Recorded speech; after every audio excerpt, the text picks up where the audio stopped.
Bonjour et bienvenue dans votre magazine dionysien. Cette semaine, nous irons sur le chantier de rénovation de l'église de la Délivrance, puis rencontre avec les nouveaux locataires du Saint-Émilien et pour finir, zoom sur les équipements sportifs de proximité. Sans oublier, en fin d'émission, votre agenda.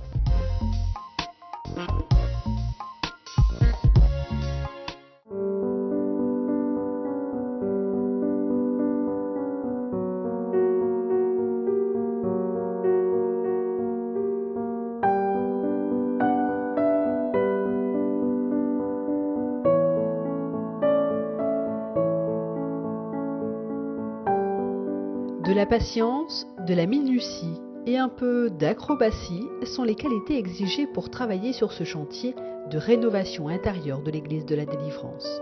Depuis un mois, des peintres en restauration remettent en état les fresques dans les moindres recoins de l'édifice.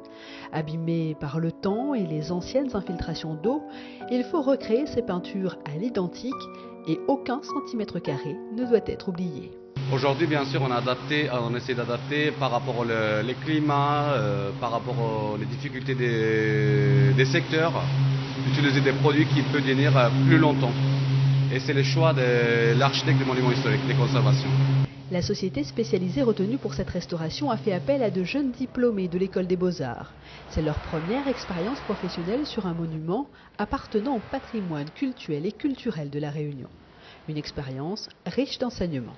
On n'apprend pas que en peinture, quoi. Par exemple, l'après-midi avec les ouvriers, on apprend beaucoup de techniques, quoi. Ils nous parlent de ce qu'ils font. Et au niveau de du tailleur de pierre, par exemple, ils nous expliquent les techniques de travail. Plusieurs corps de métier sont présents pour mener à bien la rénovation de ce lieu d'histoire, tous aussi importants les uns que les autres, afin que l'église retrouve sa splendeur d'antan. Maçonnerie, ferronnerie, décor peint, électricité. Dans ces marchés, la ville de Saint-Denis a inclus une clause d'insertion au profit des demandeurs d'emploi. Stéphane est sur ce chantier dans ce cadre. Habitant du quartier, il avait déjà participé à la rénovation extérieure. Il change ça pour un nouveau truc, quoi. Un monument historique. Restaurer les carreaux après, tout, quoi. Il y a plein de travail à découvrir. Sur les clauses d'insertion, il y a un volume que l'entreprise doit faire, un certain pourcentage, à hauteur de 5 à 7% sur le volume global. Et nous doit placer en fait des gens du secteur, qui ont les compétences surtout, à travailler sur le chantier. Il faudra encore plusieurs mois afin de voir enfin le résultat de cette rénovation. Stéphane, lui, attendra. Il veut y faire baptiser son petit-fils.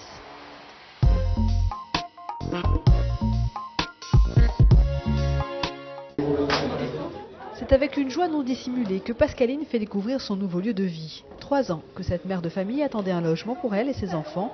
Voilà qui est maintenant chose faite, puisqu'ils sont les heureux locataires de l'un des 75 logements très sociaux du tout nouvel immeuble de la SIDR, le Saint-Émilien Sainte-Clotilde. J'ai une fille de 19 ans, un petit garçon de 5 ans, et ils vont avoir leur propre chambre en fait.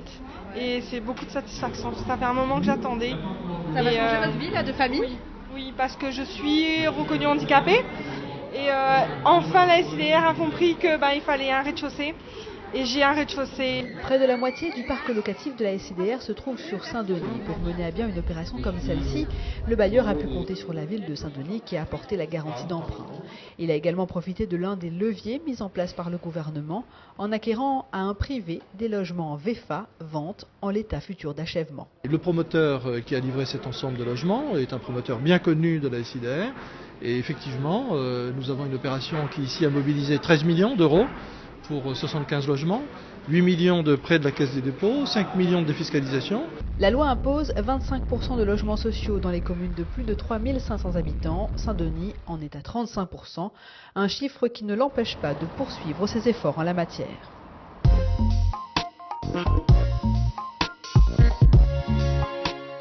Ils sont là tous les soirs pour s'adonner à leur passion, le street workout.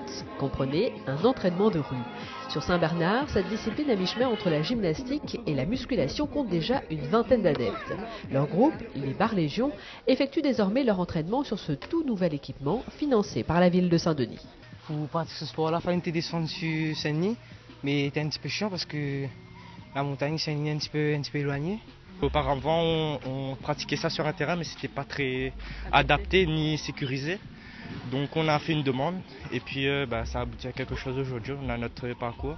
Ils en avaient besoin et ils en ont fait la demande. C'est la direction promotion du sport qui a géré leur dossier.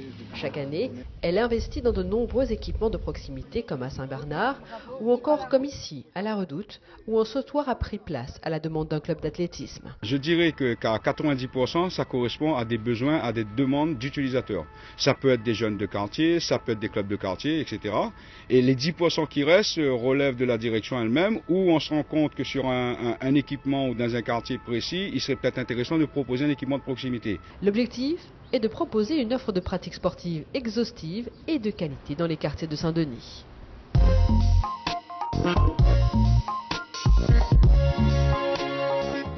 Samedi 19 et dimanche 20 septembre, les journées européennes du patrimoine vous attendent sur Saint-Denis. Des visites, des conférences, des ateliers ludiques seront au programme pour ce rendez-vous familial, culturel et gratuit. Ce dimanche 20 septembre, venez encourager les équipes engagées dans le relais de Prima. Le départ est à 8h à Commune Prima. Dionicité, c'est terminé pour aujourd'hui. À la semaine prochaine.